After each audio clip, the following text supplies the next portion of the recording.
Hola, buenos días, ¿cómo estás? Soy Marina de Luna. Aquí estamos una semana más en nuestro episodio de podcast o vídeo, dependiendo de si nos estás escuchando o nos estás viendo en YouTube. Y hoy tengo una invitada súper especial que ha venido a acompañarnos y a hablarnos de algo que seguramente alguna vez te ha pasado por la cabeza, y si no, enhorabuena, o a lo mejor tienes ese problema pero no lo has detectado, entonces no te ha pasado por la cabeza, pero te ayudamos hoy descubriéndote algo que te está ahí molestando. Tengo conmigo a Estíbaliz Bilbao. Estíbaliz es experta en ayudar a personas a superar el síndrome del impostor. Es para mí un gran honor. Ella es una compañera con la que he compartido eventos y un montón de cosas y tenía muchas ganas de que nos acompañase porque sé que si estás aquí, estás atravesando o has atravesado un cambio profesional o quizás estás pensando que quieres hacerlo y no te estás atreviendo, y creo que Estíbaliz es la persona indicada para ayudarnos a superar estos temas de mentalidad y estos miedos. Bienvenida, Estíbaliz, estoy súper contenta de que nos acompañes hoy.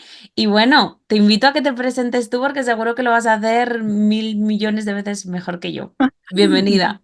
Bueno, hola Marina, muchas gracias por darme la oportunidad de participar en tu podcast, en tu canal de YouTube, que la gente pueda, pues conocer un poquito más de esto que es el síndrome del impostor. Y bueno, pues yo la verdad es que crecí pensando que no valía demasiado. ¿Vale? Se llama autoestima baja y eso influye muchísimo en cómo afrontas la vida y en tus resultados. Y bueno, me llevó a estudiar Derecho cuando yo no quería, a trabajar como abogada cuando yo no quería. Entonces, esto que estás contando del cambio profesional es una cosa que entiendo porque lo he vivido en primera persona. Llega un momento en que dejas de luchar y dices, bueno, me conformo con esto. Y como te conformes, el cuerpo empieza a acumular un montón de estrés, de angustia, de ansiedad y de tristeza, y eso explota, bueno, en mi caso con cuadro de ansiedad y de depresión, hasta que yo dije, Ah, esto hay que cambiarlo de alguna manera, y la solución era dejar ese trabajo y empezar una nueva vida profesional que se ajustara más a lo que yo realmente quería. Yo en su día quería estudiar periodismo, no tuve nota y no pude entrar. Entonces, en el año 2017 se acumularon un montón de situaciones personales que a mí me hicieron tomar la decisión. Y tardé como 6 meses en poder dejar mi trabajo, pero lo dejé feliz. Yo en aquel momento no sabía qué quería hacer, pero sí sabía dónde no quería estar. Entonces di ese paso, gané en salud. Desde el año 2017 no sé lo que es una depresión, entonces solamente por eso ya mereció la pena. Y, y empecé a trabajar con otras mujeres que también querían dejar su trabajo y a las que también le faltaba autoestima. Entonces me especialicé un poco en eso, pero pronto vi que había algo más que me estaba limitando y yo decía, pero si ya tengo la autoestima bien, ¿esto qué es? ¿Qué me pasa? Entonces, investigando, descubrí que era síndrome del impostor. La gente me lo empezó a pedir, sobre todo en el ámbito de los emprendedores. Y a partir de ahí, bueno, creé un podcast, tiene 335 episodios, se llama Autoestima para el Liderazgo, tenéis un montón de información de este tema y de toda esa evolución ahí.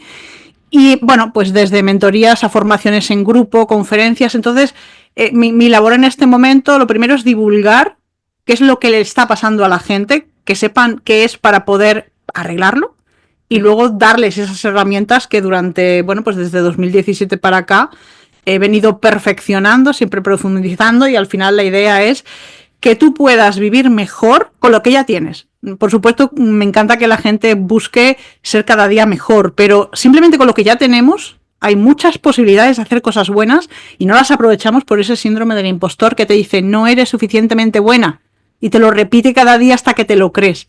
Entonces, un poco de ahí arranca todo, ¿no? Ese es un poco el origen, ese cambio profesional para ganar bienestar y ganar más dinero. Porque claro, eso. cuando no te atreves, cuidado, cuando no te atreves a asumir retos profesionales, estás perdiendo oportunidades no solo de desarrollo profesional, sino de meterte en el bolsillo el dinero que te permite vivir como quieres, porque la mayoría de la gente que tiene un negocio lo tiene para vivir mejor, y no siempre. Entonces, ¿cuánta gente hay que se está matando a trabajar para ganar lo justo para llegar a final de mes porque no se atreve a coger esos otros proyectos que sí le darían más con menos esfuerzo, con menos tiempo? Entonces, hay una mezcla entre que la gente que trabaja conmigo se sienta mejor consigo misma y luego al mismo tiempo que viva mejor. Es un poco una mezcla de ambas. Qué bueno, Estíbaliz. La verdad es que 100% de acuerdo en todo lo que comentas. Compartimos esa fecha de punto de inflexión profesional. La mía también fue 2017 y arranqué con mi negocio en 2018, así que mira, qué historia paralela, ¿no?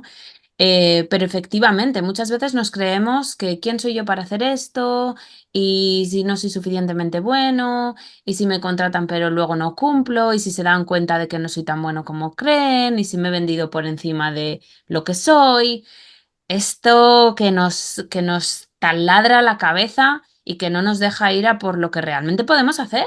Que es que yo siempre le digo a la gente, el no, que te lo den de fuera. No te lo des tú. Si es que no, el mundo te lo va a decir. Pero no te lo, Efectivamente. pero no te lo digas tú, ¿no? Bueno, nos has contado un poquito qué te llevó hasta esto. Fíjate, al Sí. final convergemos, ¿no? En ese punto de reinvención profesional, pero luego tú te has especializado en esto que es mucho más concreto, es el síndrome del impostor, que no afecta solo a las personas que están atravesando ese cambio profesional, sino a aquellas personas que a lo mejor quieren un ascenso en su empresa o que Mm. ya se han reinventado profesionalmente, pero están ahí con su emprendimiento intentando hacerlo crecer, ¿no? Luego nos cuentas un poquito más de esto. ¿Qué supuso para ti este cambio? ¿Qué obstáculos notaste tú? Porque, bueno, el síndrome del impostor está ahí, ¿no? Pero a la hora de hacer un cambio de este tipo, aquí hablamos mucho de reinvención profesional. ¿Cómo viviste tú ese cambio y cuáles fueron los obstáculos y cómo los superaste, ¿no? ¿Cómo recuerdas todo aquello, Estíbaliz? Pues recuerdo dos obstáculos principalmente, uno que venía de dentro y otro que venía de fuera. El que venía de fuera era que la gente que te conoce, que está acostumbrada a que tu vida sea de una manera determinada y que la suya sea de una manera determinada, muy normativa. Estudio, carrera, me caso, la casa, el trabajo, la hipoteca, los viajes, todas estas cosas. Es como que cuando alguien se sale de ahí, no lo entienden. ¿Vale? Ujú, Están los que no lo entienden y luego están los que lo entienden y les encabrona lo más grande porque es como, ¿por qué tú lo vas a hacer y yo no? ¿No? Entonces, gente que por un motivo o por otro, porque te quiera proteger o porque te tenga envidia, te quiere desanimar. ujú, Entonces la gente me decía, pero tú no sabes de negocios, porque no es, yo estudié Derecho y no estudié Administración de Empresas ni nada por el estilo. No tienes contactos en este mundo, no tienes inversores, ¿no? Es que es como, ¿qué hostia te vas a dar, no? Entonces eso fue uno de los primeros obstáculos, no el intentar convencerles, sino el que a mí me diera igual lo que opinaran los demás, porque yo sabía que era mi camino. Además, yo salí por enfermedad, porque yo no estaba bien. Entonces, al final fue como, o sobrevivo, o mantengo el trabajo, prefiero mi vida, ¿no? Prefiero vivir. Entonces, por ahí, la falta de apoyo de la gente y el boicoteo más o menos constante, ¿no? ujú, Y luego, a nivel interno, yo vivía no en echarle la culpa a otros, que al principio sí, ¿no? Cuando yo tenía mis problemas de autoestima sí, pero una vez ya después que la autoestima está bien, era como, vale, ahora ya tengo las condiciones para que todo salga bien. Entonces es como yo antes me quejaba, pues trabajo muchas horas, no me da tiempo de tener mi negocio. Cuando lo dejo, tengo todas las horas del mundo. Pero empiezo a, uy, esta ventana tiene una mancha, espérate que la voy a limpiar. Uy, voy a cocinar no sé qué, uy, voy a ir a la compra, uy, voy a ir, y era como, espera, que el segundo obstáculo es darte cuenta de que te estás saboteando. Entonces, no decía yo que lo que necesitaba era tiempo, ya lo tengo. Incluso tenía formaciones y tenía dinero ahorrado y tenía... Era como, ¿qué está pasando? ¿No? Entonces el segundo problema fue darme cuenta de qué era eso que me hacía sabotearme. Porque yo tengo claro que tú solo puedes llegar hasta un punto, pero necesitas apoyo de otra persona que sepa y que haya vivido la experiencia, a ser posible, para salir de ese pozo. Entonces yo contraté terapeutas, psicólogos, coaches, y con el tema de la autoestima sí me ayudaron mucho, pero para este nuevo problema nadie me decía qué era. Entonces fue como ahora qué pasa, ¿no? A investigar hasta que ya descubro algo que se llama síndrome del impostor y que en España prácticamente no se estudia, pero que en Estados Unidos y en Inglaterra desde finales de los 70 sí, está muy estudiado el tema, hay mucha profundización, hay muchas herramientas que se han ido desarrollando y empiezo a aplicarlas. Entonces, el darme cuenta de qué me estaba pasando y el darme cuenta de que no había encontrado a nadie de habla hispana que me pudiera ayudar y de que me tenía que ayudar yo fue muy duro, pero también me sirvió para decir, ostras, esto que he aprendido lo puedo enseñar a otras mujeres. Entonces, fue también como un descubrimiento, pero fueron dos obstáculos. Primero, que desde fuera la gente no me apoyaba mucho y que luego desde dentro yo me estaba saboteando y no sabía por qué. wow. ¿Y cómo saliste de ahí? Pues aprendiendo y estudiando mucho. Estudiando y aplicando, estudiando y aplicando, estudiando. Y así, y iba probando cosas y cosas y cosas, hasta que yo iba viendo que mejoraba. Y digo, vale, esto es como una persona que tiene dependencia de alcohol y de repente un día le dicen, ya no puedes beber más. Pero esa tentación va a estar ahí siempre. Claro. No es que digas, no, yo puedo aprender a beber solamente por ocio cuando me apetezca una cerveza. No, ya no puedes volver a tocar el alcohol, ¿no? Porque siempre está ahí. Pues con el síndrome de impostor pasa lo mismo. El síndrome del impostor es como ese dragón de las películas que está dormido hasta que llega alguien que le molesta y se despierta. Entonces, ¿qué pasa? Que yo me las prometía muy felices porque había superado todo lo de dejar mi trabajo y de repente me encontraba con un reto nuevo. Entonces, uno de los mayores detonantes del síndrome de impostor es salir de tu zona de confort. Cuanto más sales, más intenso. Como decía Marina, al principio no le pasa a todo el mundo, pero sí que se han hecho estudios. En 2020 se hizo un estudio por parte de Kajabi que el 84% de los emprendedores individuales lo experimentan. El 84%.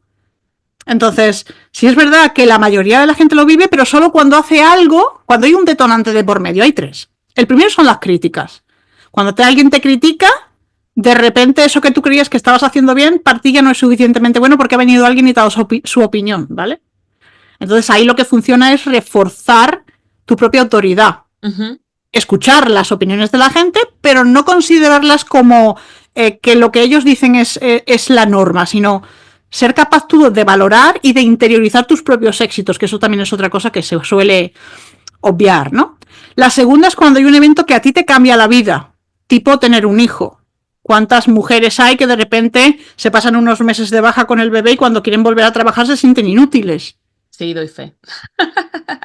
¿Vale? Entonces, te ha pasado y lo que no, en esos momentos, lo que no sois capaces de ver, las que tenéis bebés, es que habéis desarrollado una serie de capacidades precisamente porque tenéis un hijo que las que no tenemos no las hemos desarrollado, tipo saber priorizar tareas o ser capaces de ser hiperproductivas en los 10 minutos que el niño duerme y ese tipo de detalles que luego, o cuando el niño va creciendo, la capacidad de negociar.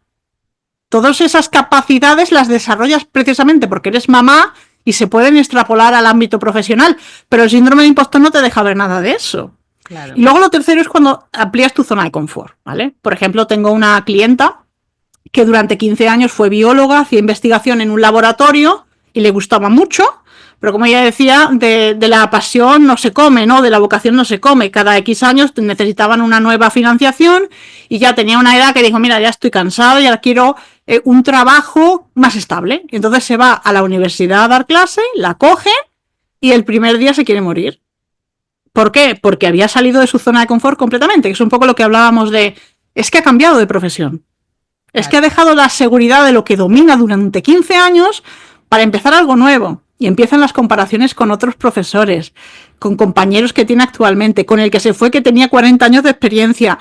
Y entonces esas tres situaciones hacen que ese monstruo que está dormido de repente se despierte. Qué fuerte. Sí, sí.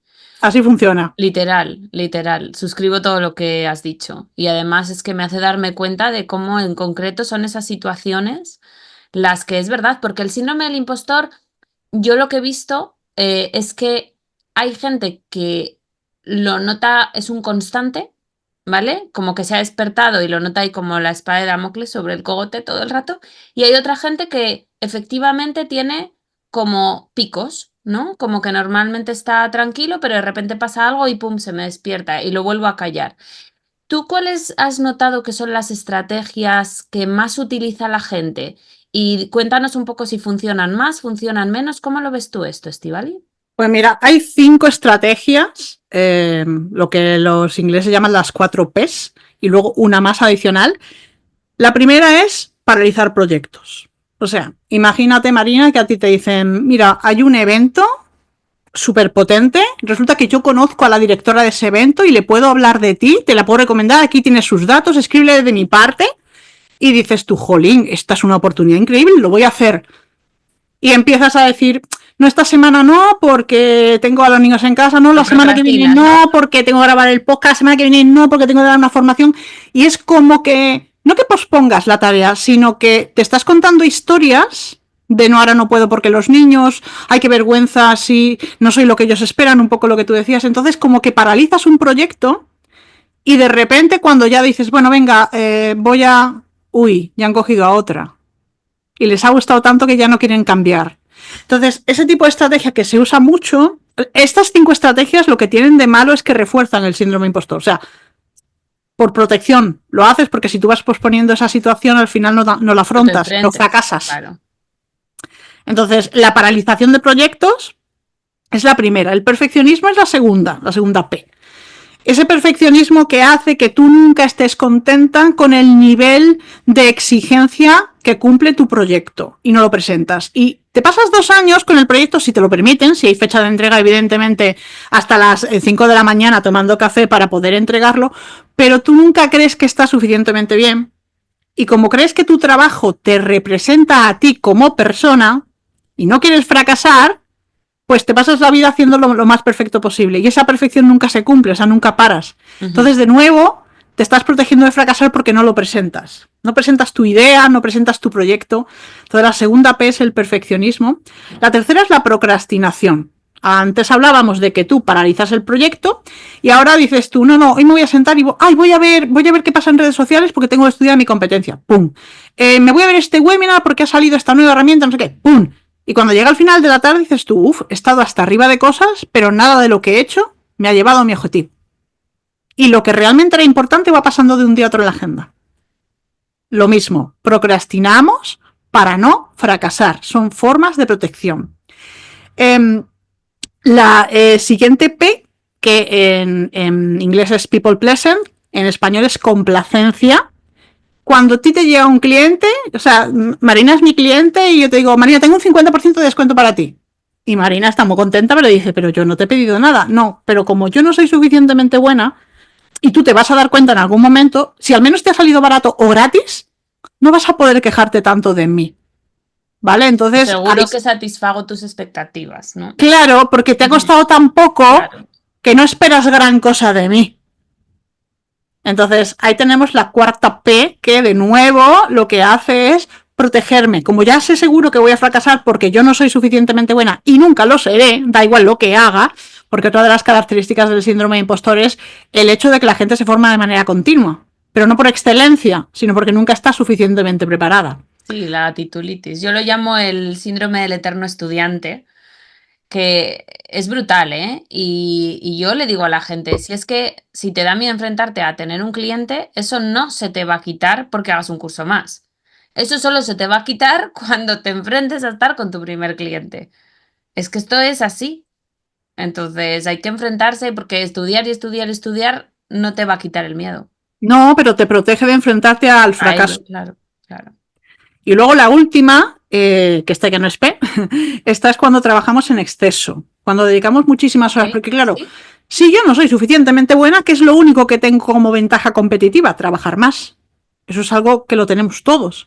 Entonces eres la primera en llegar a tu trabajo y la última, la que siempre cierra la oficina, o estás a las 6 de la mañana mientras los niños duermen y estás trabajando y cuando los dejas en el colegio, pues, si estás todo el día trabajando y los fines de semana, en vez de estar disfrutando, estás trabajando. ¿Por qué? Porque como crees que no eres suficientemente buena, de alguna manera tienes que compensar esa carencia. Entonces, esos 5 comportamientos son los que normalmente la gente usa como medio de protección, ¿vale? Es lo mismo que lo de los precios bajos.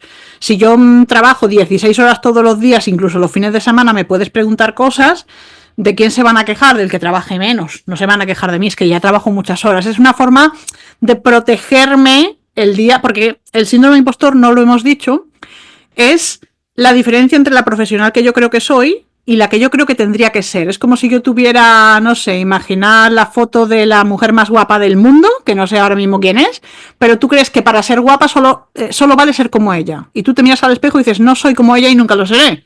Entonces, no solamente es esa diferencia, sino el hecho de qué vergüenza que la gente se dé cuenta, el miedo atroz a que los demás se den cuenta de que eso es así. Qué fuerte, sí, totalmente. Y es que esto al final nos hace muchísimo daño y no nos deja ir a por lo que realmente estamos queriendo. Y todas esas estrategias que dices al final lo que hacen es casi empeorar la situación. Efectivamente, lo refuerzan. Porque además trabajas más y más. Esto Y todas ellas están unidas entre sí, yo creo. Yo, fíjate, me he dado cuenta, lo he visto en clientes, pero por ponerme a mí misma de ejemplo, que al final parece que nosotras estamos por encima de todo ya y no es verdad. Yo con esto de la maternidad, bueno, yo he hablado un poco de mi historia, ¿no? Y de cómo cuesta remontar un negocio después de un parón, ¿eh? Y eso tiene que ver tanto con lo externo, de que has estado fuera un tiempo, de que se ha frenado esa inercia de entrada de clientes, de tal, pero también de tu cambio. Eh, pero algo, uno de las, al final hay que romper con todas estas creencias, porque son creencias que nos hablan de cómo creemos que funciona el mundo, o cómo somos nosotros, o cómo son los demás. Em, yo tenía como súper metido dentro la asociación entre cuánto tiempo trabajo, o sea, el tiempo que trabajaba era proporcional a lo que yo facturaba. Y claro, ahora esa creencia la he tenido que destronar porque yo no puedo, antes todo mi tiempo era mío. Yo si un día quería trabajar 12 horas, lo trabajaba, me daba igual. Ahora no puedo hacer eso. Entonces, asumir y entender que el tiempo que trabajas no es proporcional a lo que ganas y cómo eso no tiene por qué significar que no estás dando lo mejor de ti o que tu trabajo tiene peor calidad, porque cuando trabajamos 12 horas, yo no sé si es por esa productividad que dices tú que tenemos las madres, ¿no? Pero cuando trabajas 12 horas, no estás las 12 horas dando lo mejor de ti ni haciendo acciones rentables las 12 horas. Entonces, ahora mi máxima es la regla de Pareto del 80-20, de cuáles son el 20% de esas acciones más rentables. Yo quiero que ese 20% se conviertan en mi 80% y centrarme ahí. Y Sí, entonces es cuando consigo en lo que antes hacía en 12 horas, quitarme toda la paja y decir, voy como una flecha. claro. Pero claro, todo esto es ese trabajo que tú estás diciendo, ¿no? Pero yo creo que mucho, y ahora me cuentas un poco, tiene que ver con nuestra percepción de nosotros mismos, porque yo de esto hablo mucho y creo por lo que te he escuchado a ti también, que tú lo tienes muy presente, de que en todo esto juega un papel muy importante nuestro autoconcepto, la percepción que tenemos de nosotros mismos, aparte de la autoestima. Yo creo que, y en los casos de reinvención profesional, es que al final lo que hacemos profesionalmente tiene mucho que ver con la concepción que tenemos de nosotros mismos. Muchas personas, las que no les gusta su trabajo a veces no tanto, pero en general cuando nos presentamos a alguien nuevo, pues contamos, pues mira, pues yo hago esto, pues yo hago lo otro y cuentas un poco a qué te dedicas. O un tema recurrente cuando no conoces a alguien de que, ay, ¿y tú qué haces y a qué te dedicas, no? De tal manera que eso pasa a formar parte de nuestra identidad. Es una de las etiquetas que nos definen, entre comillas, porque yo no creo que esto sea lo que define a una persona. Y eso en conjunción con otra cosa que has mencionado, y es cómo personalizamos el resultado de nuestro trabajo como si eso fuera lo que nos da valor como personas. Cuando esto no es así. Yo soy igual de valiosa, tenga una época en la que mi trabajo está mejor o está peor, en la que venda más o venda menos. Yo valgo lo mismo. Yo no valgo más porque tengo una reunión de venta y un cliente me diga que sí me contrata. Si me dice que sí me contrata, pues genial, por él y por mí. Pero si me dice que no me contrata, yo sigo valiendo exactamente igual. Sí, Y esto es algo que cuesta mucho interiorizarlo. Y cuando tenemos una mala racha, por mucho que no sepamos la teoría, a veces nos toca la patata.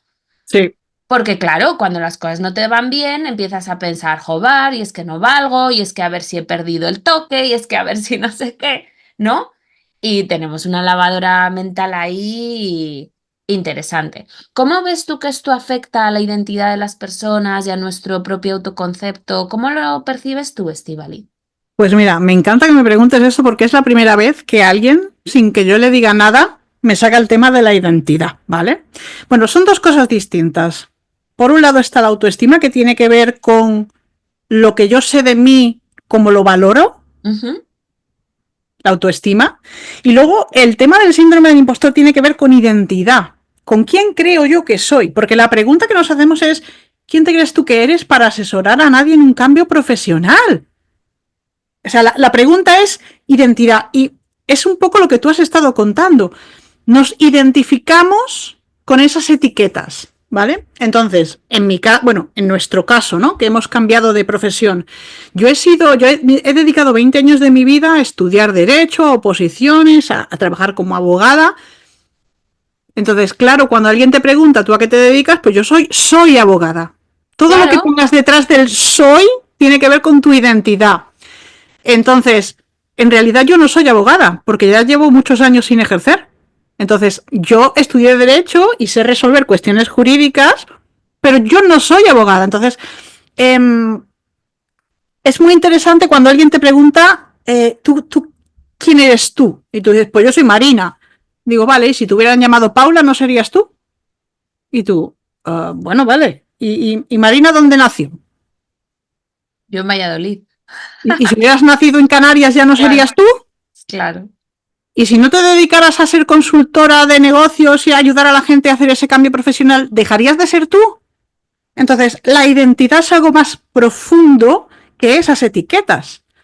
Entonces, yo no soy abogada o yo no soy especialista en síndrome del impostor. Yo soy una persona curiosa, a la que le gusta aprender, a la que le gusta entender, que cuando tiene delante una persona se da cuenta de por qué esa persona sufre. Y para esto no he estudiado, lo quiero dejar claro, ni he estudiado coaching, ni he estudiado psicología. Es un talento que traigo natural. Y que muchas veces los psicólogos lo traen también natural y lo aplican en su trabajo, y otras muchas veces no, porque esto no te lo van a enseñar en una facultad. Entonces, esa soy yo. Yo soy la mujer a la que le gusta saber, que si está viendo una película tiene que coger el móvil porque no ha entendido una palabra y tiene que buscar que... Esa soy yo. Soy alguien a quien le gusta hacer cambios, explorar cosas nuevas, cierto tipo de aventuras. Esa soy yo. Entonces, todo lo que digas detrás del yo soy es tu identidad. ¿Y qué decimos? Yo soy un fraude, yo no soy suficientemente buena. Y tu cerebro, todo lo que va detrás del yo soy, lo está archivando. Porque el cerebro es muy, muy, muy obediente. Lo que tú le digas, lo hace. ¿Qué pasa? Que tienes esa idea de yo no soy suficientemente buena y lo repites y de repente empiezas a ver un montón de ejemplos en la realidad de que no lo eres. ¿Y eso qué Claro. hace? Sesgo de confirmación, claro. Reforzar esa identidad de fraude. Entonces, ¿cuál es el problema que tenemos con el síndrome de impostor? Bueno, mucha gente trata de trabajar la mentalidad, que no la identidad. Y eso no funciona. Entonces, si yo me pongo delante del espejo y digo, yo soy muy buena vendedora, voy a conseguir un montón de clientes, eso es tu parte lógica del cerebro, pero la parte subconsciente está diciendo, ja, ja, chata. No, tú no eres suficientemente buena. Es la información que me has metido durante toda tu vida en la cabeza. Y entonces me saboteo. Entonces es ese evento que te he dicho, mira, yo conozco a la directora, te va a suponer algo buenísimo, y tú no lo haces. Conscientemente quieres, inconscientemente te saboteas. Porque tu identidad es la de impostora. Y estás esperando que la gente se dé cuenta. Es que has dicho todas las frases al principio que digo, mira, no me hace falta ni decirlo yo. Estás esperando que la gente se sienta decepcionada porque no eres tan buena como creen. Entonces, el síndrome de impostor no tiene que ver con la autoestima, no tiene que ver con la mentalidad, tiene que ver con la identidad que tú has creado. Y la has creado desde niña con una serie de situaciones emocionalmente muy intensas. Bien porque ha pasado algo muy fuerte una sola vez, ¿vale? En el evento que nos conocimos yo preguntaba, oye, ¿qué estabais haciendo cuando cayeron las Torres Gemelas? Todo el mundo se acuerda de lo que hacía. Porque el impacto emocional fue tan intenso que se nos quedó grabado qué hacíamos en ese momento. Pero si te pregunto qué hacías el año pasado, no lo sabes. Entonces, primero, un evento que emocionalmente te afecta mucho, y puede ser, como en ese caso, algo muy intenso, o puede ser algo menos intenso, pero se repite, repite, repite, y ese goteo constante al final abre un agujero en la piedra. Entonces has vivido una serie de momentos en tu vida, sobre todo de los 0 a los 7, 8 años, ¿no? Y todo eso lo has acumulado y digamos que has hecho una batería de estrategias para afrontar el mundo. Y cuando eres niño te sirven, pero cuando vas creciendo ya no, pero las sigues usando. Y están en tu subconsciente. Entonces lo que hay que hacer es darle a la pausa a esas estrategias y desarrollar estrategias nuevas. ¿Cuáles? Yo las personalizo, porque lo que a mí me sirve puede que a ti no. Claro. Entonces yo lo que hago es personalizar, pero de lo que se trata es de que eso esté ahí y tú lo mantengas calladito. Porque a mí cuando me vienen retos, claro, yo constantemente, en ese afán de conocer, de crecer y de saber, constantemente me estoy metiendo en retos nuevos. Y ahí hace esto clic y dice, hola, estoy aquí. Yo lo llamo radio fracaso, porque es que parece que sintonizas una emisora de radio que todo el rato te está contando porquería, ¿no? Historias de miedo. Entonces, eso hay que poder darle a la pausa y bajarle el volumen, Claro. y luego darle volumen a esas otras cosas que son verdad. O sea, Claro. mi trabajo en mentoría individual se basa en analizar muy bien qué has vivido tú, qué es de eso que has vivido, qué te ha afectado más, y darle un contexto más amplio. Porque tu mente está enfocada así como un caballo en ciertas cosas, pero pasaron más cosas que te pasan desapercibidas, porque no encajan con esa mente de impostora. Claro. Entonces, cuando tú amplías esa narrativa y de repente ves toda la película completa, eres capaz de bajarle el volumen a lo que te hace daño y subir el volumen a lo que sí te sirve. Claro. Y ahí tú vas atreviéndote a dar pasos y también amplías esa zona de confort, y ya sabes que la próxima vez que venga el susto de hacer algo nuevo más grande, ya tienes unas referencias nuevas de, sí, al principio te dice de todo, pero luego le callo y soy capaz de seguir. Y como tú dices, habrá veces que los proyectos saldrán bien, otras veces, bueno, bien mal, depende un poco de tus objetivos, ¿no? Luego muchas veces vemos que cuando miramos atrás lo que creíamos que salió mal, en realidad fue bueno para nosotros, sí. ¿no? Claro. Pero vamos a entender ese bien y mal, ¿no? Habrá proyectos que salgan bien y otros que no, pero ya el problema no será en sí cómo me veo yo, que yo no soy suficientemente buena, ¿vale? Porque la diferencia al principio, cuando una persona hace algo nuevo, lo normal es dudar, pero dudar de si tienes todo lo que necesitas, no de si tú eres identidad suficientemente buena, sino de, oye, yo tengo la formación que me hace falta y los conocimientos y los contactos y la experiencia, porque todo eso se puede conseguir, pero el yo soy... Claro.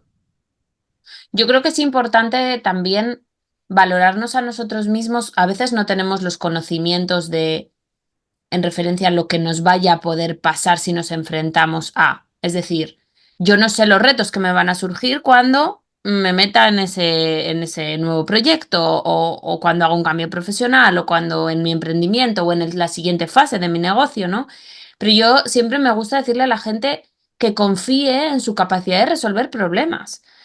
Porque una cosa es que tú no sepas X, pero otra cosa es que si te encuentras en la situación de que no sabes X, no vayas a tener herramientas para saber qué hacer para salir de ese atolladero. Es decir, tú no sabes, no tienes esa información, pero tú eres una persona que ha salido de otros problemas, que es suficientemente creativa como para encontrar soluciones, que si no va a encontrar a la persona que lo sabe, que le ayude a resolverlo. Es decir, todos nos vamos a encontrar con situaciones en la vida, ¿no? Y algunas dependerán y afectarán a nuestra percepción de nuestra valía y otras no. Lo que nos pasa a veces es que nos lo llevamos todo mucho ahí también, yo creo. Sí. Incluso cuando fallan cosas externas que no dependen de nosotros nos machacamos con que ha sido culpa nuestra. Sí. Y bueno, eso al final afecta. Yo quería, Estíbaliz, porque siempre nos gusta abrir algún melón en este podcast, quería preguntarte acerca de la perspectiva de género. ¿Tú crees que esto afecta igual a hombres y a mujeres, o que hay alguna diferencia? Porque yo tiendo a pensar que no nos afecta de la misma manera, ¿eh? Ni más ni menos, pero diferente, porque cada Diferente. uno nos hemos criado con unos roles de género y aceptando que nuestras realidades son unas en concreto, y eso nos Sí. hace enfrentarnos en la vida pues a retos diferentes. ¿Cómo aplica esto en el síndrome del impostor? Pues mira, sí, en el síndrome impostor, a ver, primero lo de que afecta más a las mujeres que a los hombres es un mito que apareció porque en el año 78 que se hizo el primer estudio en Estados Unidos con la psicóloga Susan Ames y Pauline Clance, ellas llamaron a su estudio el fenómeno del impostor en mujeres de alto rendimiento. Entonces, claro, si tú solo estudias a mujeres, no puedes ver qué perspectiva o cómo afecta a los hombres, pero realmente sí afecta. Entonces, en 2019 se hizo un estudio para ver cómo afectaba a la productividad y a los resultados el síndrome de impostor. Se hizo en Reino Unido sobre 2.000 personas, y los resultados en las personas entrevistadas es que el 49% de los hombres y el 52% de las mujeres se veían afectadas. Entonces la diferencia es un 3%. No es tanto. No, el estudio se ha vuelto a repetir y se ha publicado en noviembre de 2024. Y los hombres han pasado al 59% y las mujeres al 69%. Entonces sigue habiendo un 10%, sigue habiendo un 3% de diferencia, aunque haya aumentado un 10% la cantidad de personas que reconocen verse afectadas. Es 59 y 62 ahora, ¿no? Claro, sigue habiendo el 3%, entonces no es que a las mujeres nos pasa más, nos pasa un poquito más, pero no mucho más. Pero fíjate, ha subido un 10%. Claro, en 5 años. Que fue prepandemia. Wow, claro. Es que la pandemia ha hecho mucho, mucho daño y aquí sí se ha visto el tema del género mucho, porque al verse todo el mundo, la mayoría de la gente encerrada en casa, trabajando en casa, ¿qué pasaba? Que había un ordenador y se lo quedaba el hombre. Y la mujer no tenía esa oportunidad. ¿Por qué? Porque el trabajo del hombre se sigue valorando más que el de la mujer y también porque la mujer tiende a colocarse abajo y por detrás y yo no soy tan importante, ¿vale? Hay un poco de mezcla de las dos cosas, ¿no? Entonces, después de la pandemia se ha incrementado muchísimo. Entonces, hablamos de gente, de un 62% de mujeres que están diciendo que todos los días dejarían su trabajo. Todos los días. Un 69%, perdona. Todos los días dejarían el trabajo. Entonces, ¿tú sabes la lacra emocional que es ir a trabajar cada día diciendo yo esto lo quiero dejar? El desgaste es brutal. Entonces, no es verdad que pasa más, hay una diferencia ínfima, pero como tú muy bien decías, sí que lo afrontamos distinto. Las mujeres tendemos a culpabilizarnos. Yo no sirvo para esto y entonces empiezo a buscar opciones fuera, a ver quién lo hace por mí. No lo voy a hacer con alguien, no, a ver quién lo hace por mí. Porque yo no puedo. Entonces me lo llevo como a mi terreno, como a soy una incompetente. El hombre, también un poco por un tema de cómo socialmente estamos valorados, al hombre se le humilla mucho si tiene un problema emocional, a la mujer se la comprende, en ese sentido nosotras somos las beneficiadas, ¿no? Lo que va a hacer es eludir el problema, va a hacer como que no existe. Y de hecho va a buscar unirse a compañeros que sean menos competentes para que no se note. O sea, si yo me considero incompetente a mí mismo, me voy a buscar a otro más incompetente de lo que yo creo que soy para que no se note. Entonces, como ves, el enfoque es diferente, pero el problema de fondo es exactamente el mismo. Yo no soy suficientemente bueno y cuando yo escucho testimonios de hombres, hablan exactamente en los mismos términos que una mujer. Igual. Pero luego a la forma de afrontarlo, pues sí que cambia. Claro. Es que esto que estás diciendo me sorprende. Me sorprende el tema que dices de que las mujeres lo que intentamos es que alguien lo haga por nosotros. ¿Se te ocurre algún ejemplo? Estoy pensando yo, mi ejemplo, yo no soy buena para los negocios digitales, yo todas las cosas estas online no las manejo, voy a contratar a una agencia de publicidad que me haga un lanzamiento. Vale. Ostión, pero de campeonato. Yo estaba pensando en la venta, en cómo hay gente que contrata closer de ventas o los setter o todas esas cosas. Yo cuando mentorizo a emprendedores siempre les recomiendo que no deleguen la venta.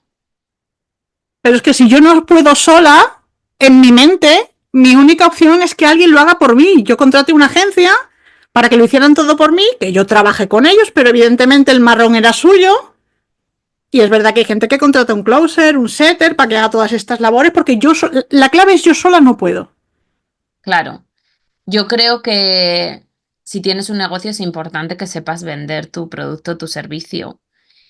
Nadie lo va a conocer como tú, pero tú tienes que aprender, o sea, para luego delegar eso en otra persona. También he visto mucha gente que es muy buena vendedora hasta que tiene que vender lo suyo.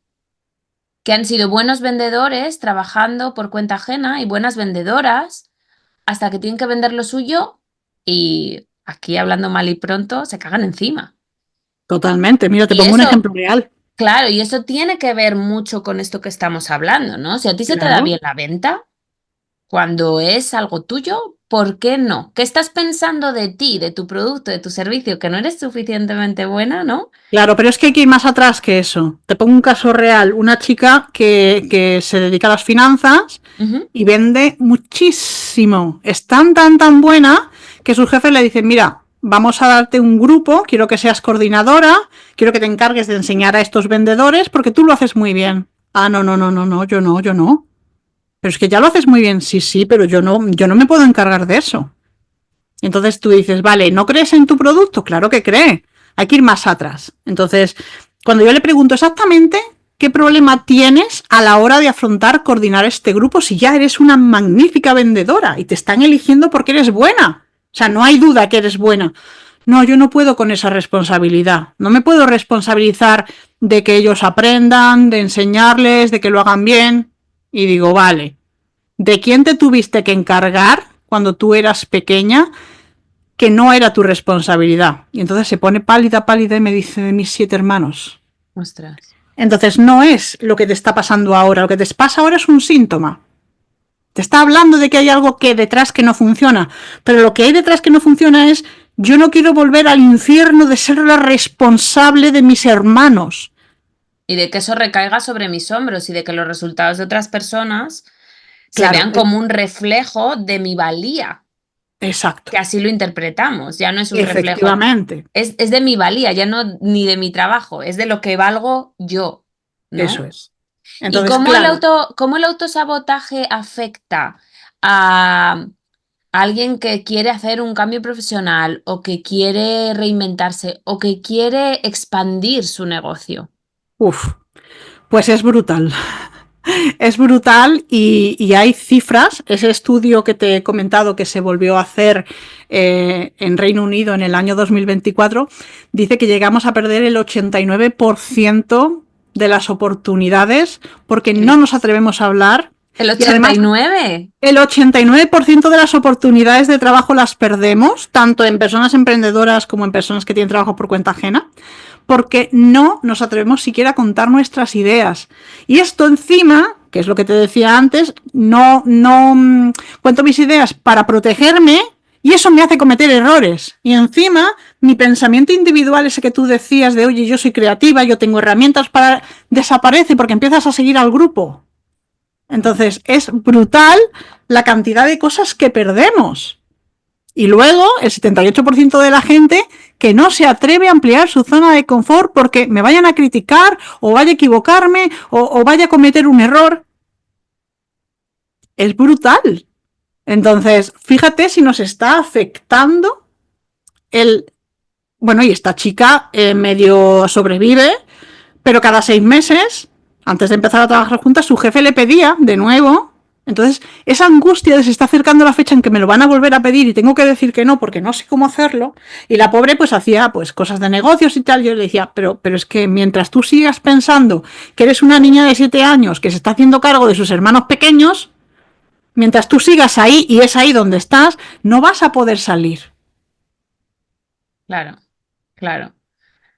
Es increíble, al final nos afectan cosas de las que ni siquiera nos damos cuenta muchas veces y yo creo que es importante sacar todo ese discurso mental que a veces tenemos en la cabeza y ser capaz de ponerlo en orden y sobre todo, no sé, ejercer el pensamiento crítico de una persona adulta Sí, sobre esas creencias que tenemos. sí, Y es que yo siempre lo digo, las creencias que tiene, todos funcionamos a base de creencias, porque es la percepción que tienes del mundo y es imposible quitárselas, ¿no? Cada uno lleva puestas, pues si llevas puestas unas gafas de color rosa, pues ves el mundo rosa y si las llevas amarillas, pues ves el mundo amarillo. Y tú ves el mundo a través de un prisma. Lo que pasa es que de todas esas creencias de cómo funciona el mundo, de cómo funcionan los demás y de cómo somos nosotros mismos, hay algunas que nos impulsan porque nos facilitan las cosas y nos hacen que vayamos hacia adelante y otras que nos frenan mogollón. claro. Y cuando tienen que ver con cómo somos nosotros, con lo que somos capaces de hacer, con si somos mejores, si somos peores, cómo nos van a juzgar si las cosas no nos salen como las expectativas, a veces las nuestras o a veces las que nosotros creemos que los demás tienen. Totalmente. Entonces es que hay mucha tela que cortar ahí. Y fíjate, lo que me dices del 89% es que me deja un poco en shock porque te hace pensar que de eso no se libra nadie. Porque no son el 89% de las personas y tú piensas, bueno, igual tiene el otro 11. No, es que si es el 89% de oportunidades, es que todos y cada uno de nosotros estamos perdiéndonos cosas. Sí, Y es verdad, si lo piensas, no sé si a ti te pasa, pero yo siendo 100% honesta, aquí que estamos en confianza tú y yo y no nos oye nadie, yo hay cosas que sé que quiero hacer, pero siempre pienso, ¿dónde vas? No tanto a la vez, que te la vas a pegar, venga, tú despacio, tú primero esto, y cuando ya estés tranquila y segura, ahí ya mirarás ahí, lo otro. calentita, en tu zona de confort. Claro, claro. Y a veces, bueno, pues cuando una ya está trabajada sabe que tiene que dar el salto y lo da y se tapa un poco los ojos y lo hace con miedo, pero lo hace, pero sabes que hay otras muchas cosas que podrías estar Sí. haciendo. También, bueno, hay etapas en la vida y muchas cosas que nos afectan, pero ¿cuánta gente yo conozco, Estíbaliz, que se queda en su puesto de trabajo durante años? Hay gente que toda su vida Sí, por miedo a salir de ahí. Y las claro. estadísticas dicen que en torno al 70% de la población activa en España está descontenta en su trabajo. Ujú, sí, sí, sí, totalmente. El Entonces, problema es que tú no eres consciente de todas las creencias. claro, claro. ¿Y cómo me quito cosas que no sé que tengo? Están ahí, pero yo no las conozco. Vale, pues el truco es que tú mires tu vida tal cual es ahora mismo y que tú pienses si realmente eso es lo que tú querrías. Por ejemplo, esta chica querría, porque si no, no me hubiera contratado, quería conseguir ser coordinadora de un equipo, por sentirse realizada, por ganar más, por muchas cosas, pero no se atrevía en ese momento. Entonces, ¿cuántas cosas hay que tú querrías hacer, pero Ujú, que no te atreves? Esas cosas que no te atreves te dicen que tienes una creencia. ¿Qué ujú, creencia? Bueno, pues en el caso de esta chica era como, no, yo no me puedo hacer responsable de enseñarles, de que la gente, o sea, sus 3 puntos eran, no me puedo hacer responsable de enseñarles, de que la gente aprenda y que tenga resultados. Y yo le dije, vale, tú tienes unas normas de trabajo en tu puesto y son las que tú aplicas, pues lo que tú le tienes que enseñar es eso, ni más ni menos que eso. Ahora tú no eres responsable de que ellos aprendan, tú eres responsable de enseñarles y en todo caso de ver si tienen alguna dificultad y de tratar de ayudarles, porque a lo mejor la persona está igual que tú y me necesita a mí y entonces ujú. ya no está en tus manos, ¿no? Pero en todo caso enseñarles y que luego, si no aprenden, ver qué problemática tienen y darles una orientación.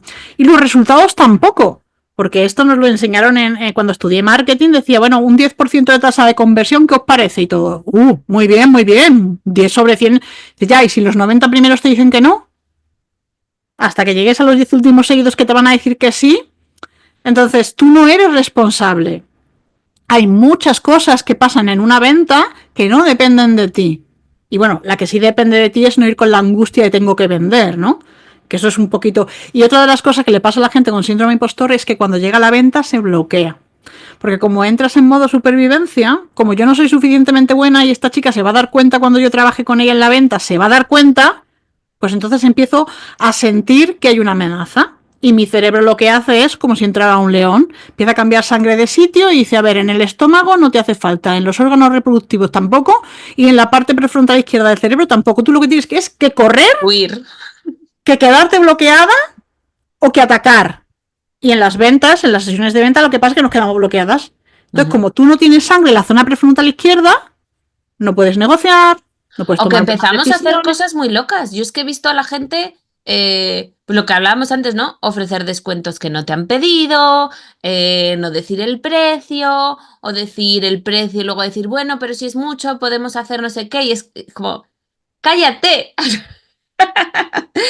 Si en la venta hay que dejar que la otra persona hable Sí, y pero tú... cuando te preguntan te quedas así bloqueada. Es como, no puedo pensar, no soy capaz de crear, Ujú, mi capacidad de memoria, de concentración, de aprender, mi creatividad, toda la capacidad de negociar. Tú no vas a negociar con un león, no te hace ujú, falta. ujú, Entonces la sangre no está en esa zona. Y ujú. claro, como tu cuerpo identifica la alarma y la amenaza exactamente igual, pues de repente llegas a la mente y te has quedado bloqueada. Claro, sí, sí, sí. Entonces, Yo creo que es uno de los puntos más importantes a trabajar y creo que venderse es importante para cualquiera. O sea, quiero decir, es una habilidad de vida, no solo es una habilidad de un emprendedor. Porque cuando tú trabajas por cuenta ajena, tienes que saber vender tus ideas, tienes que venderte en una entrevista de trabajo, tienes que saber venderle una buena idea a tu pareja para convencerle de algo, o a tus hijos, si tienes hijos, tienes que negociar con ellos, ¿no?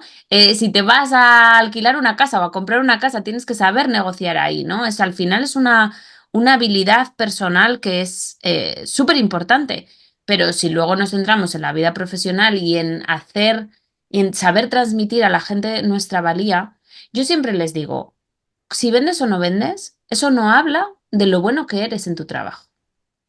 Habla de tus capacidades de venta, porque la mm, gente no sabe si eres buena o mala hasta que ya te han contratado y están trabajando contigo. Sí. En el proceso de la venta no saben lo buena que eres, saben lo bien que tú sabes demostrar tu valía. A eso habla de tus capacidades de negociación, de tus capacidades de saber explicar, de saber tener una buena oferta, de saber mostrar tu trabajo. Entonces, ¿qué pasa? Que hay gente muy buena que como tiene esos problemas de síndrome del impostor, de autoestima, de tal, no vende, y hay gente que no es tan buena y que su trabajo no va a ser de tanta calidad, pero que sí tiene esas dotes y al final se lleva el gato al agua. Totalmente. Hay varios perfiles de síndrome del impostor y uno de ellos es el que siempre está en la sombra. La persona que siempre está escondida, que no quiere mostrar su cara, que cuando tiene un negocio pone un logo, que nunca quiere hacer entrevistas, que como mucho puede hacer una entrevista en audio, pero que jamás haría esto de que la gente luego me vaya a ver. Y es como, vale, y la gente cuando te pregunta cosas, ¿qué te dice? No, que soy muy buena. Entonces lo está viendo todo el mundo menos esa persona. ¿Qué pasa con el síndrome de impostor? Una característica es el nivel de autoexigencia. Claro. Me exijo como Buzz Lightyear hasta el infinito y más allá. Entonces me estoy exigiendo algo que es irreal, que nadie puede conseguir. Pero yo me lo estoy exigiendo como un mínimo. O sea, esas gafas amarillas me están diciendo que esto es lo mínimo imprescindible, que todo lo que esté por debajo de esto es una incompetencia absoluta. No es verdad. Y la gente está viendo que haces un grandísimo trabajo y tú el mismo trabajo lo estás mirando y estás viendo basura. Claro. Sí. Y esto es toda esa historia. Comparación, ¿no? Claro. La comparación. Esta chica se comparaba, Ana, se comparaba con el catedrático que había estado 40 años dando clase. Claro. Yo decía, digo, vale, tú te estás comparando con él. Digo, ¿qué dicen los alumnos? Porque a veces iba y daba como una charla. Digo, los alumnos que dicen que es un bodri, que es aburridísimo. Digo, pues sabrá mucho, pero no lo sabe comunicar. Tú lo sabes comunicar, porque además tiene un podcast ella y lo sabe comunicar. Claro, fíjate. Y luego, no, me comparo también con el compañero, porque el compañero ya lleva un año dando clase y además sigue investigando en un laboratorio y yo soy menos. Entonces, todo eso son... Mira, el síndrome del impostor, porque la gente dice, vale, ¿yo cómo hago para bajarle ese volumen y darle como vidilla a otro que me vaya a ayudar más?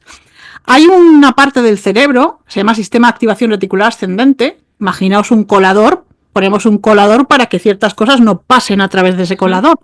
Pues hay dos cosas que sí que pasan. Una, que es automática, es todo lo que me salva la vida. Si yo voy distraída, pero mi parte reptiliana oye que viene un coche, mi cuerpo se va hacia atrás sin pensar. Es mi salvavidas. Entonces, todo lo que tenga que ver con salvarme la vida, de forma automática, lo va a dejar pasar. Y luego va a dejar pasar toda la información que yo le diga que es importante. Por eso si tú dices yo soy un fraude o yo no soy suficientemente buena, te va a empezar a enseñar todo eso. Entonces, cuando tú cambias eso, tu cerebro se va a empezar a fijar en oportunidades, personas que me pueden ayudar, huye este libro, huye este curso. O sea, no es casualidad que tú estás viendo esta entrevista en este momento, que la estás escuchando. Claro. Es que en este momento, porque si no es para ti, no has llegado a esta parte, la has parado. Claro. Te hace falta, tú estás buscando, y por eso es tan importante el fijarse objetivos y el planificar objetivos. Es que no sé cómo lo voy a conseguir, pero es que lo quiero, porque le estás diciendo a tu cerebro que busque. Y por eso estás escuchando, porque estás diciendo, ostras, eso que está contando me pasa a mí.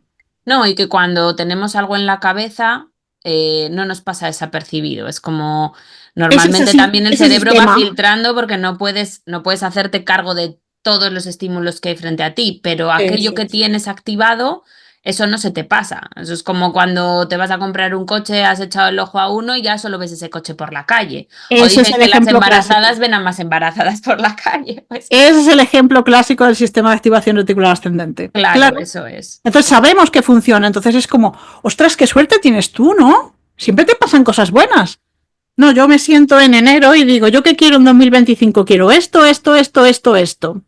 Entonces, para conseguir lo que voy a hacer, bueno, pues yo este año llevo ya una serie de acciones que no son precisamente las que todo el mundo te dice que tienes que hacer, ¿no? Y las más cómodas. Y no, es como que estoy yendo a contracorriente y estoy haciendo cosas que se supone que no debería de hacer y esas cosas me están dando resultados. Entonces, así funciona, ¿entiendes? Claro. ¿Por claro. qué? Porque yo le he dicho a mi cerebro, quiero esto. Y entonces tienes como ese hándicap de la gente me va a decir, uy, ¿en serio vas a hacer eso?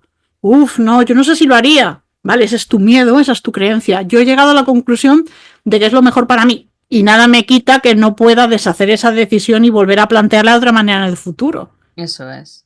Qué bueno, sí. Para ir terminando, Estíbaliz, me gustaría que cerrásemos así contándonos un poco cuáles son las claves que han sido para ti las más importantes a la hora de enfrentarte tú misma a estos retos. Pues lo primero es darte cuenta de lo que te está pasando y no dejarte arrastrar. ¿Vale? Esto es básico. Porque el año pasado, para el Día del Orgullo Gay, soy partner de Ubits, que es una compañía de Colombia que da formación a 350 empresas que hay en Latinoamérica, y me propusieron, oye, si hablamos de síndrome del impostor y de cultura gay, y le dije, pues me parece un temazo, me encanta. Y entonces cuando yo me siento a prepararlo, ¿quién te crees tú que eres para hablar de este tema cuando tú eres europea, eres blanca, tienes un montón de oportunidades? ¿Tú qué puñetas le vas a contar a la gente de Latinoamérica?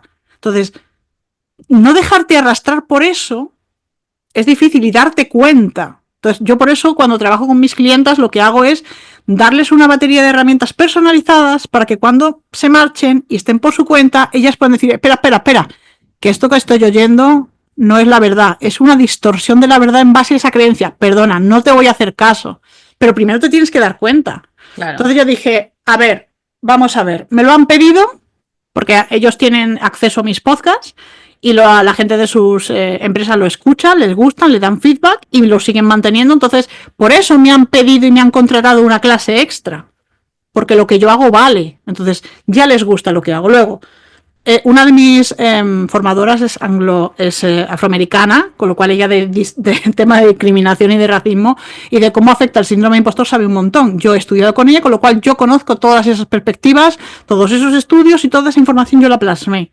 Pero es que luego, en mi caso personal, yo nací en Bilbao y nací en el 75, con lo cual yo en los años 80, cuando el terrorismo en el País Vasco estaba súper a flor de piel, yo vivía a 1000 kilómetros en Málaga. Entonces a mí los niños me decían terrorista. Yo le decía, mamá, ¿terrorista qué es? Porque yo no sabía de qué me estaban hablando. Yo tenía 4 años, pero yo la discriminación la he vivido. Entonces, ¿cómo que quién eres tú? O sea, yo ya tenía la baza de que a mí una persona que lo ha vivido en primera persona me ha enseñado a mí. Pero es que encima también lo he vivido yo. Entonces, la clave es darte cuenta de lo que te está pasando. Y Y luego, buscar lo que confirma la buena versión de la historia, no la mala. claro, pero ampliando esa historia, ¿vale? Ajá. Por eso es tan importante salir de esa visión de túnel, porque cuando dices no soy suficientemente buena es por algo. O sea, tú no estás loca, no te lo has inventado. Hay algo ahí de verdad real que ha ocurrido. Pero si abrimos ese margen de visión y lo ampliamos y vemos el bosque completo, nos damos cuenta de que hay otras opciones.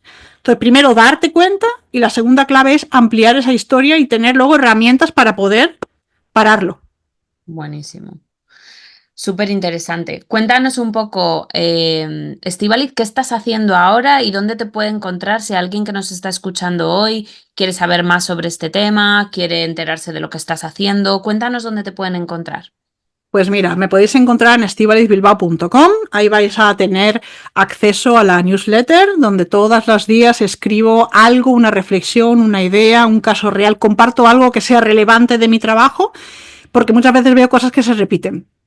Entonces, todas estas cosas yo las voy contando, y además, si os suscribís, tenéis un regalito, que es un email en el que yo os cuento, precisamente antes que hablabas del tema del autosabotaje, un caso real de una clienta y cómo lo resolvimos en su caso, y es un consejo para que las mujeres que son profesionales, sea por cuenta ajena o tengan su propio negocio, dejen de autosabotearse en ese punto en concreto.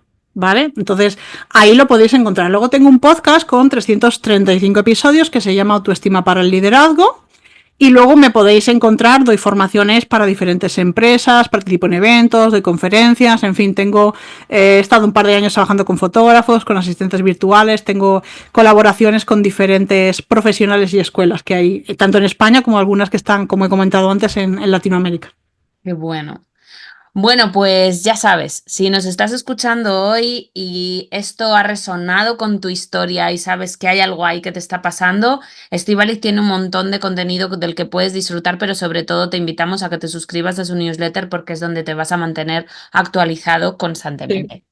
Así que nada, yo, ¿qué más decir? Agradecerte muchísimo que hayas estado aquí con nosotros hoy. Ha sido un placer, has tocado temas súper interesantes y enriquecedores y yo creo que nadie nos salvamos de esto, Estíbaliz. O sea, No, aunque las estadísticas... hay gente afortunada que sí, pero bueno, esa gente ¿Pero no afortunada, será que se lo han trabajado ya? no hay gente que de fábrica. Mira, el tema de la autoestima lo tocamos un poco al principio. La autoestima tiene un 30% que es genético, ¿vale? ¡Guau! ¿En Hay, serio? sí, un 30% de la autoestima es genético, el resto es ambiental, el 70%, lo cual es muy buena noticia porque quiere decir que aunque tú nazcas con esa parte negativa de yo soy una porquería, no valgo para nada, etcétera, puedes tener un contexto que te ayude a cambiarlo, que fue un poco lo que hice yo. Me quité al Mm, jefe, hice limpieza de amistades, un trabajo diferente, entonces empecé a quitar, ¿no?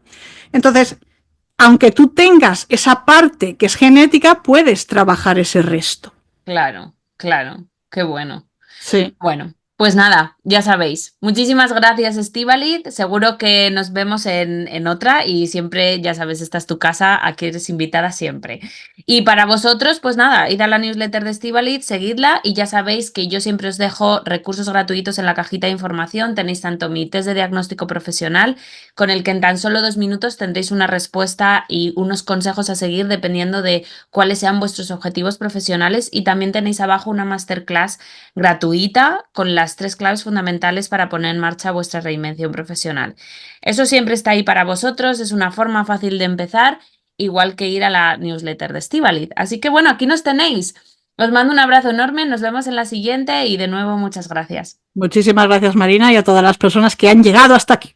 Eso, hasta luego, chao, chao. Adiós. Chao.